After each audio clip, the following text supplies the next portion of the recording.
So my last video that was sort of like informal and talked like this, I sort of it did very well. So a lot of my videos going forward, I think are just gonna be me talking like this and just talking to the camera and telling you guys my thoughts about things. And today my thought is about Pokemon, the Pokemon trading card game, and specifically the price of decks. Now, I'm sure a lot of you don't follow the Pokemon TCG if you're following my channel. My channel is mostly about Bandai trading card games, One Piece and Digimon specifically, as well as the Universe's collectible card game. But I've been playing a lot of Pokemon VGC in the past couple years. I've gone more into it with Scarlet and Violet. I actually have a second channel as well, TPG VGC, that is exclusively focused on Pokemon VGC content. And with the announcement of Worlds 2024 being held in Honolulu, Hawaii, my partner and I have decided we're going to go, regardless if I get my invite or not this year. And it got me thinking, how could I optimize my invite, right? I'm a pretty decent VGC player. This year I just didn't have a lot of time to travel, but I'll be finishing up my degree in December, so I will have a lot more time to travel for this sort of thing. But in case I can't do that, I wanted another way, right?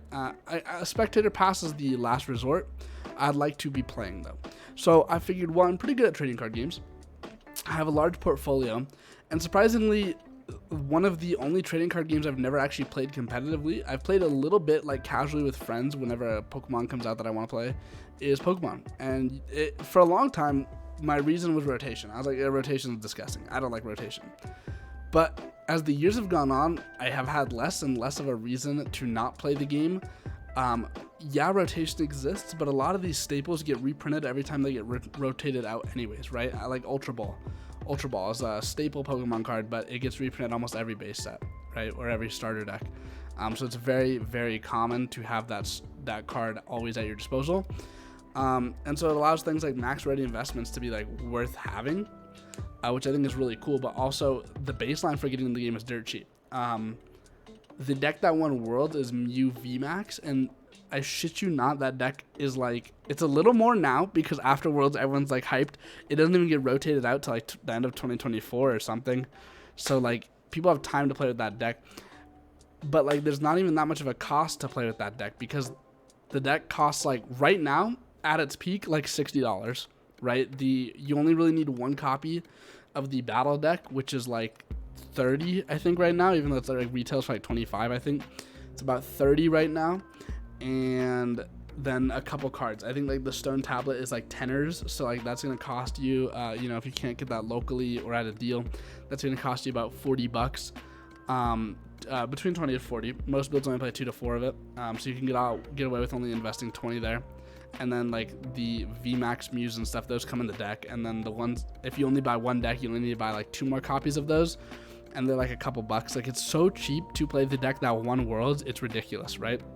Look at other card games, right? Yu-Gi-Oh! Right now, I think we're in a pretty decent time for Yu-Gi-Oh! I think right now it's a pretty cheap format to play. I haven't actually played Yu-Gi-Oh! In about a month or two now. So I could be wrong, but last I played, it was not that expensive. Not that expensive for Yu-Gi-Oh! Terms, right? The thing with Yu-Gi-Oh! Is that the staples get reprinted, but players will buy them all up and hold on to them, right? Like, I have an abysmal amount of Ash Blossoms and Imperms. I could sell them. I really only need one playset, but I just leave them in my decks. And that causes them to be cheap for a little bit on the initial reprint and then go back up.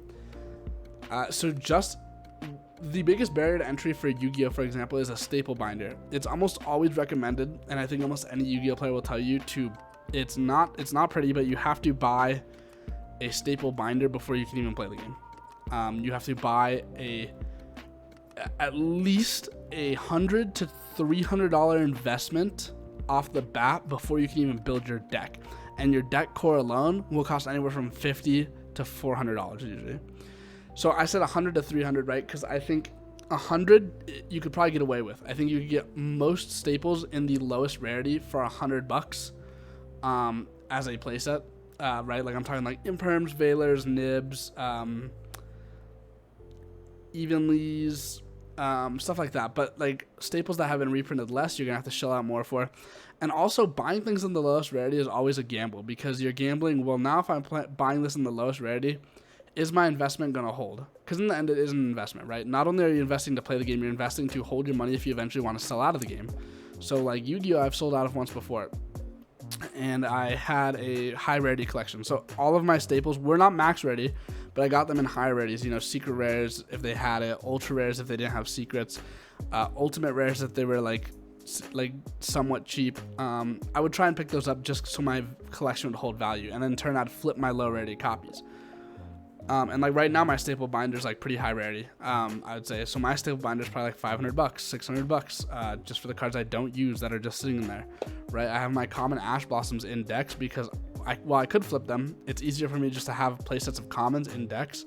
And then if I build a new deck, I don't need a playset of, I don't need to pull them out of cards. I can go out of my binder. But this isn't about Yu-Gi-Oh! This is about Pokemon. So this Mew deck, like $50-$60, okay? And so I was like, that's crazy. And I was like, can I even beat that in any card game? Digimon comes close. Digimon is pretty cheap. But typically for the first or second best deck in the game, it costs about $100 to $150. It also goes up if there's old cards that are played, right? Like the unfortunate fact of the matter is War Greymon, while it's a really good deck, we're lucky that a lot of the new cards just overpower the old ones. But if you're playing a War Greymon X deck, you probably do need to play Tai Kamiyas. And Tai Kamiyas are like $20 because it's a set 1 rare, right? Davis was like that for a long time. Davis was like the de facto best blue tamer because it grabbed you a blue card and it gave you 3 memory. So Davis was like that for a long time till it eventually got reprinted. And here we are now with other card games that are like I said, Digimon is close in comparison. One Piece is not the same. A playset of Zoros will cost you more than a tier 1 world's winning Pokemon deck, and that's crazy to me. I think Pokemon's a card game that you should definitely be playing just because it's so cheap. Why wouldn't you? Really? The deck I'm going to build right now, so I'm building Mew because it's so cheap. But my partner also wants to get into the game, so I was like, okay, let's build 2 decks. And instead of going to the store and just buying 2 starter decks, we're both relatively familiar with card games, so it's like, why wouldn't I just, you know, build her a deck as well, like a good deck. So I'm building Mew, and then I'm also building the new Charizard. And you would think this is expensive. This is the newest set, right? Dirt cheap. Okay, a playset of Charizards. TCG players about 30. If you go on like Facebook marketplaces, you can probably get them for like 20 to 25. So probably like $100 for this Charizard deck, maybe 120 if I don't decide to just go on Facebook. So cheap for a classic card that is also a good card. And it's baffling to me. And I understand why. And I think this is awesome. And I don't think this will work for every card game. That's sort of like, this is just like my Pokemon rant. I don't even know what I'm going to call this video. But the problem with other card games adopting this model is that there's not really a collector's market for a lot of them, right? Digimon actually does relatively well because they've started doing like those Ghost Omnimons and Ghost Alphamons, and their alt arts usually are up in price because there is a collector's market for Digimon because it's a somewhat nostalgic IP. But it's nothing like Pokemon. You know, I don't think there's anything quite like Pokemon. There's people cracking packs who barely know like any Pokemon, but like Obsidian Flames, the set that the Charizard comes in. It's a $30 EX for the base rarity, but people are just cracking packs to pull basically the ghost rare Charizard, right? It's like this cool crystallized hand-drawn Charizard card. And people are just pulling packs for that, and they're just sitting on massive amounts of like bulk like good cards, right? Like this Charizard EX. And that really helps keep the price of Pokemon products down. Also, Pokemon knows that if they reprint a good card, it is still going to sell. So the League Battle decks, right? We had Mew, and then we had Palkia. Palkia and Mew, both incredibly strong decks, and they were only out for a couple months, and then they got a reprint with all the staples you need in a deck. And that really didn't hurt the sales of the set they were in anyways, because there was chase cards in there that people wanted to pull. They wanted to pull these cool alt arts of their favorite Pokemon cards. And I think that's something so cool and so unique to Pokemon. So yeah, this is just something that I've just been thinking about for a while. It's the price of the Pokemon TCG, and I just think more people should play it, to be honest. Like I said, rotations is annoying, and that's what held me out of the game for so long. But it's also like, in a way, doesn't Digimon have rotations, right? It seems like every set with Digimon, unless you are a select few decks, you are not going to have a, the same deck will not be meta relevant, right? Blackboard Greymon Blackboard Greymon Security Control have sort of evolved and stood the test of time somewhat, because both those decks are still very strong. Blackboard Greymon, again, only came out a couple sets ago, and it's already sort of on the back pedal. Security Control will just sort of always exist as long as there's cards that are good in security. But it does fade off, right? Because we have like Shine Greymon now, which sort of defeats security control. We have Royal Knights, which is also very strong in the security control.